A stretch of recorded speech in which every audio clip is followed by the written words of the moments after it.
दक्षिण चीन सागर में भारतीय नौसेना के पूर्वी बेड़े की परिचालन तैनाती के हिस्से के रूप में रियर एडमिरल राजेश धनखड़ के नेतृत्व में 3 भारतीय नौसेना जहाज 3 दिवसीय यात्रा के लिए सिंगापुर के चांगी नौसैनिक अड्डे पर पहुंचे हैं। आगे बढ़ने से पहले वीडियो को एक लाइक शेयर सब्सक्राइब कर दो और बेल आइकन को भी प्रेस कर दो। आपके सपोर्ट के बिना हम कुछ नहीं हैं। भारतीय नौसेना के पूर्वी बेड़े ने दक्षिण चीन सागर में अपने 3 जहाजों की परिचालन तैनाती की है। यह वह क्षेत्र है जहां बीजिंग का अपने पड़ोसियों के साथ क्षेत्रीय विवाद है। INS दिल्ली एक निर्देशित मिसाइल विध्वंसक, INS शक्ति एक बेड़े टैंकर और INS किल्टान एक पनडुब्बी रोधी युद्धक स्टील्थ कॉर्वेट के साथ है। पूर्वी बेड़े के flag officer commanding rear admiral Rajesh Dhankhar के नेतृत्व में जहाज सोमवार को सिंगापुर पहुंचे।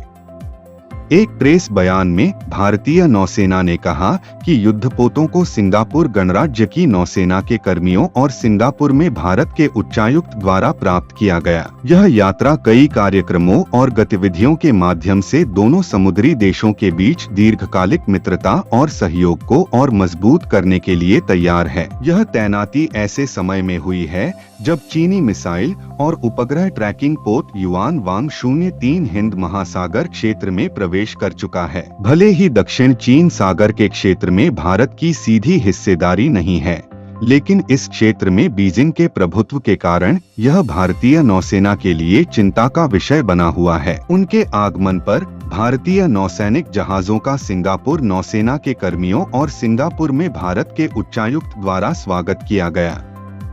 RADM धनखड़ और भारतीय उच्चायुक्त ने मंगलवार को INS शक्ति पर एक स्वागत समारोह का आयोजन किया, जिसमें 150 मेहमानों और मिशन प्रमुखों ने भाग लिया।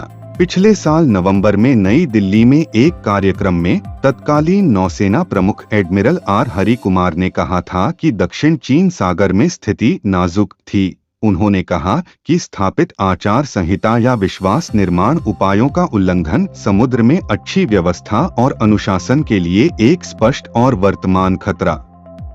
दक्षिण चीन सागर में विवाद चीन द्वारा 9 लाइन द्वारा सीमांकित क्षेत्र में बड़े हिस्से पर दावा करने से संबंधित है। चीन के व्यापक दावों पर वियतनाम, फिलीपींस, ताइवान, मलेशिया और ब्रुनेई जैसे कई देश विवादित हैं। भारत ने इन देशों के साथ अपने रक्षा संबंधों को बढ़ाया है। फिलीपीन ब्रह्मोस मिसाइल के तटाधारित जहाज रोधी संस्करण का पहला अंतर्राष्ट्रीय खरीदार बन गया है। बंदरगाह पर भारतीय युद्धपोतों के प्रवास के दौरान भारतीय उच्चायोग के साथ बातचीत, सिंगापुर गणराज्य की नौसेना के साथ पेशेवर बातचीत सहित विभिन्न गतिविधियां होने वाली हैं।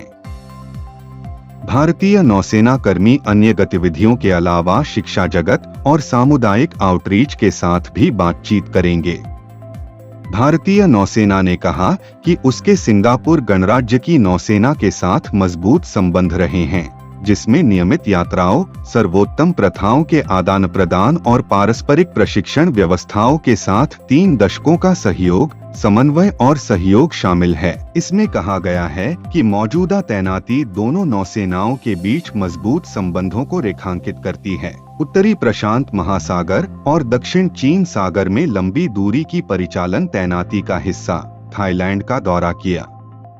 उस समय यह फिलीपींस के मनीला में भी डॉक किया गया था।